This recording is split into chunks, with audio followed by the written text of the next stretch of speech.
Assalamualaikum warahmatullahi wabarakatuh. Perkenalkan, nama saya Astiawati Zahrani Ramadan dengan NIM J1A120-129, kelas B Fakultas Kesehatan Masyarakat. Di sini saya akan menjelaskan tentang konsep dasar promosi kesehatan. Baiklah, untuk mengefisienkan waktu, kita langsung masuk ke pembahasan, yaitu konsep dasar promosi kesehatan. Yang pertama, sekilas determinan kesehatan. Ada 4 kategori besar penentu derajat kesehatan. Yang pertama yaitu genetika. Kemampuan daya tahan penyakit mungkin disebabkan faktor genetik. Yang kedua yaitu lingkungan, suhu, kelembapan, sikap tingkat kebisingan, polutan, semua itu mempengaruhi berbagai derajat kesehatan. Yang ketiga yaitu pelayanan kesehatan, kualitas, ketersediaan, dan penggunaan yang tepat dari pelayanan kesehatan medis dapat memiliki efek yang penting terhadap kesehatan seseorang. Yang keempat, perilaku. Pilihan yang dibuat oleh setiap orang dalam memperhatikan nutrisi, latihan, dan fisik, tingkah laku seksual, dan faktor gaya hidup lain yang mempengaruhi gaya hidup dan status kesehatan. Intervensi terhadap faktor perilaku secara garis besar dapat dilakukan melalui 2 upaya yang saling bertentangan. Yang pertama yaitu tekanan, yaitu upaya agar masyarakat mengubah perilaku atau mengadopsi perilaku kesehatan dengan cara-cara seperti tekanan maupun paksaan. Upaya ini bisa dalam bentuk undang-undang atau peraturan-peraturan, instruksi-instruksi, tekanan-tekanan fisik maupun non-fisik, sanksi-sanksi, dan sebagainya. Pendekatan ini menimbulkan dampak yang lebih cepat, tetapi perubahan perilaku yang dihasilkan tidak langgeng karena tidak didasari oleh pengertian dan kesadaran diri sendiri, atau hanya dilakukan karena adanya tekanan maupun paksaan. Yang kedua yaitu pendidikan, yaitu upaya agar masyarakat berperilaku atau mengadopsi perilaku kesehatan dengan cara persuasi, bujukan, imbauan, ajakan, memberi informasi, memberikan kesadaran, dan sebagainya, melalui kegiatan yang disebut dengan pendidikan ataupun promosi kesehatan. Pendekatan ini memakan waktu lama dibandingkan dengan cara tekanan, tetapi bila perilaku tersebut berhasil diadopsi masyarakat, maka akan langgeng, bahkan selama hidup akan dilakukan. Yang kedua yaitu mengenal promosi kesehatan. Promosi kesehatan adalah proses memungkinkan orang untuk meningkatkan kontrol pada faktor-faktor penentu kesehatan dengan meningkatkan kesehatan mereka. Promosi kesehatan mengupayakan agar perilaku individu, kelompok, atau masyarakat mempunyai pengaruh positif terhadap pemeliharaan atau peningkatan kesehatan.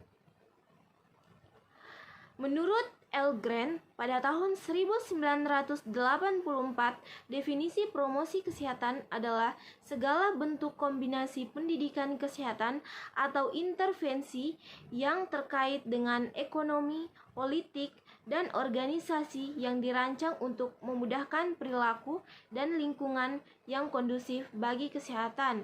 Sedangkan menurut WHO tahun 1986, definisi promosi kesehatan adalah proses memungkinkan orang untuk meningkatkan kontrol atau faktor-faktor penentu kesehatan dengan meningkatkan kesehatan mereka. Yang ketiga yaitu model promosi kesehatan. Ada 3 model promosi kesehatan. Yang pertama yaitu model keyakinan kesehatan. Model keyakinan kesehatan dikembangkan sejak tahun 1950 oleh kelompok ahli psikologi sosial dalam pelayanan kesehatan Amerika. Model ini digunakan untuk menjelaskan suatu kegagalan partisipan masyarakat secara luas dalam program pencegahan ataupun deteksi penyakit. Model keyakinan kesehatan digunakan untuk mengidentifikasi prioritas beberapa faktor penting yang berdampak terhadap pengambilan keputusan secara rasional dalam situasi yang tidak menentu. Yang kedua yaitu trans-theoretical model. Model trans Theoretical adalah suatu model yang diterapkan untuk menilai kesiapan seorang individu untuk bertindak atas perilaku sehat yang baru dan memberi strategi atau proses perubahan untuk memandu setiap individu melakukan tahapan perubahan untuk bertindak dalam memelihara kesehatan. Model ini disempurnakan oleh Procasta berdasarkan penelitian yang mereka publikasikan terdiri atas 5 konstruksi, yaitu tahap perubahan, proses-proses perubahan, keseimbangan putusan, keberhasilan diri, dan godaan atau percobaan. Yang ketiga yaitu model transaksional, stress coping.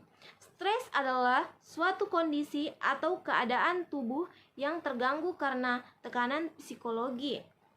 Biasanya stres dikaitkan bukan karena penyakit fisik, tetapi lebih mengenai kejiwaan. Banyak hal yang dapat memicu stres seperti rasa khawatir, kesal, keletihan, frustasi, perasaan tertekan, kesedihan, pekerjaan yang berlebihan, sindrom PMS, fokus yang berlebihan pada suatu hal, perasaan bingung, berduka cita, dan juga rasa takut. Ada 2 cara menghadapi stres. Yang pertama adalah respon berfokus pada masalah, yaitu stres dikurangi dengan memecahkan atau mengendalikan suatu masalah. Yang kedua yaitu respon berfokus pada emosi, yaitu menangani masalah-masalah yang tidak terkendali. Model transaksional dari stres dan coping adalah suatu kerangka kerja untuk mengevaluasi proses mengatasi peristiwa stres. Yang keempat yaitu determinan sosial kesehatan dan praktek promosi kesehatan. Menurut teori Grant, bahwa faktor perilaku ditentukan oleh 3 faktor. Yang pertama yaitu faktor predisposisi, yaitu faktor yang mempermudah terjadinya perilaku seseorang, antara lain seperti adanya pengetahuan, sikap, keyakinan, kepercayaan, dan nilai-nilai tradisi. Contohnya seperti seorang ibu yang membawa anaknya ke posyandu untuk melakukan penimbangan agar mengetahui pertumbuhan anaknya. Tanpa adanya suatu pengetahuan, ibu tersebut mungkin tidak akan membawa anaknya ke posyandu. Yang kedua yaitu faktor pemungkin, yaitu faktor yang memungkinkan atau yang memfasilitasi perilaku atau tindakan, antara lain seperti sarana, prasarana, ketersediaan. Contohnya seperti ketersediaannya puskesmas, ketersediaan tong sampah, dan adanya tempat olahraga. Ketiga yaitu faktor penguat, yaitu faktor yang mendorong atau yang memperkuat terjadinya suatu perilaku. Contohnya seperti sikap petugas kesehatan, sikap tokoh masyarakat, dukungan suami, maupun dukungan keluarga. Kesimpulan dari materi yang saya jelaskan yaitu untuk mengubah perilaku kesehatan seseorang, lebih baik kita menggunakan upaya pendidikan. Meskipun membutuhkan waktu lama, tetapi perilaku yang diadopsi akan langgeng, bahkan selama hidup akan dilakukan, daripada menggunakan upaya tekanan. Karena itu bukan karena kesadaran diri sendiri, tetapi hanya karena adanya tekanan maupun paksaan.